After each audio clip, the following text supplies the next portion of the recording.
What's up everyone, I'm BCI Gaming and welcome to another episode of Oxygen Not Included Agricultural Update Tutorial and Guides. So this episode is pretty much going to be on how to use heat, how to move it around in a useful manner, because at 100 degrees from this geyser, this fresh water will make you die to heat. The main reason is that eventually you have to use electrolyzers, which use fresh water, and it pretty much outputs oxygen with the same temperature as the water that's inputted. So if you were to hook up this geyser directly to the electrolyzers, you would die to heat within 20 cycles probably. So let me show you a couple things that I found as far as heat is concerned. There is one thing I know for sure needs heat, and it's this 120 tile pinch of pepper farm. Now what I've basically done here is, this room actually used to be about this temperature, about 30 degrees, and I just did some pipe work right here. I made a radiator out of the exporting of this geyser water. Now what this does is, this mass right here, this distance of pipe, cools the water by 20 degrees. So here's the input right here, and it contains water of 92 degrees, which is just flaming hot. Basically what it does is it comes down through all the tiles that the pinch of pepper plant actually falls through, and it goes through all of them as big as your farm is. And then when it comes through this, it is at 76 degrees, so it's cooled by about 20 degrees.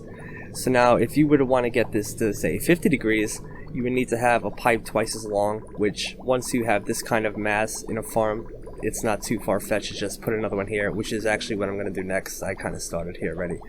So basically with this water coming out at 50 degrees, this kind of makes it viable to bring it into your base, doesn't it? Because it's still going to be a little hot, but I'm going to show you a cool little way you can cool down your base. And this is viable now, so that's awesome. You don't die to heat. And there's no real mechanical way other than this, and there's some other things you could do to actually heat this water to actually use in your electrolyzers.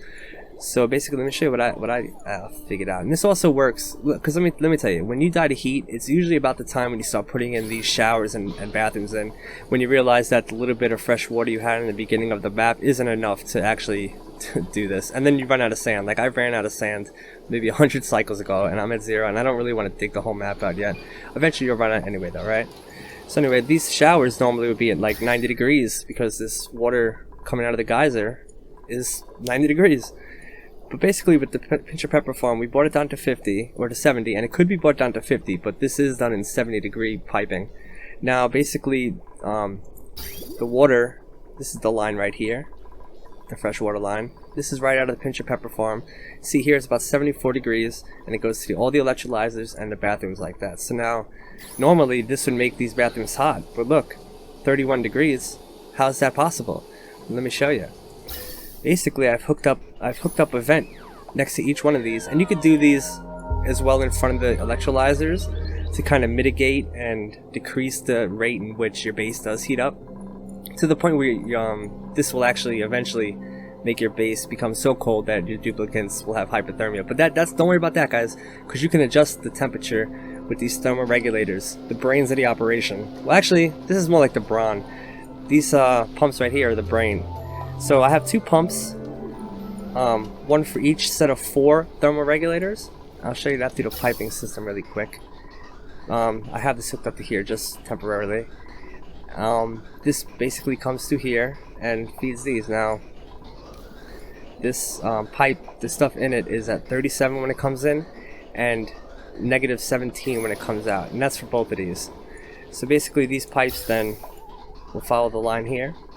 It goes to 4 vents, and these are next to the showers, and this one is kind of to mitigate these electrolyzers down here, because the more duplicants you have and the bigger your base gets, the more electrolyzers you need, and the more chance you'll die to heat. So these pretty much mitigate the temperature very efficiently, actually. This will actually make you die to hypothermia, like I said, eventually, but you can always just turn these down. I kind of have these on hyperdrive right now to kind of show you guys in the video. Let me show you the temperatures, so you can kind of see how this is blue and is yellow here. It is a little cool here for what they do like. This is in the 20 degrees, but you kind of need that to kind of average out with these. And what this does is it makes these showers completely viable with 70 degree water coming into them. Now you would be able to turn down these thermoregulators a lot and use a lot less power if this water was 50 degrees when it came in, which I said is totally possible. And when I add this second pinch of pepper farm right here, maybe I'll even upload a video just as proof. This is a really cool way, in my opinion, to use the hot water, because these need a hot environment. These things are loving it. Like, most of them are good yields. There's a couple standards in there depending on where the line is.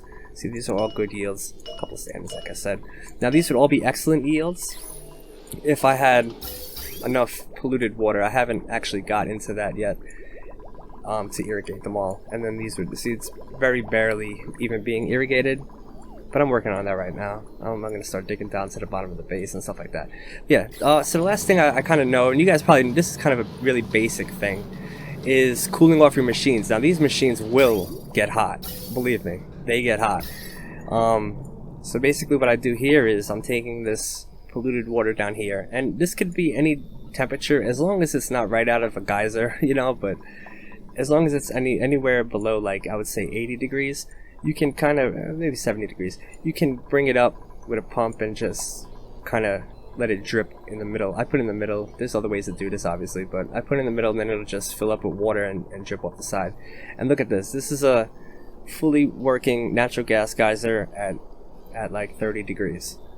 And even when they're running full time at 30 degrees. The longer the pipe gets, though, the top ones will tend to be a little bit warmer, but this is just fine. As long as these aren't an 80 or 70 degree temperature, they'll never overheat. Nothing bad will happen. You can do the same with your fertilizer makers if you choose to. I haven't done that yet, though. Looks like we have a little natural gas leak here. So yeah, that's basically a couple things I found as far as cooling. These are really useful. Like I said, when you start putting in showers and going into more advanced plumbing, you usually die to heat from these darn electrolyzers. Now, you can live off algae for a while, but we all know that's not sustainable. Eventually you run out of that too. So yeah, thanks for watching the video, guys. Remember, like, comment, subscribe. A bunch of more little videos like this and a bunch of more content coming your way. I'll see you in the next one. Peace.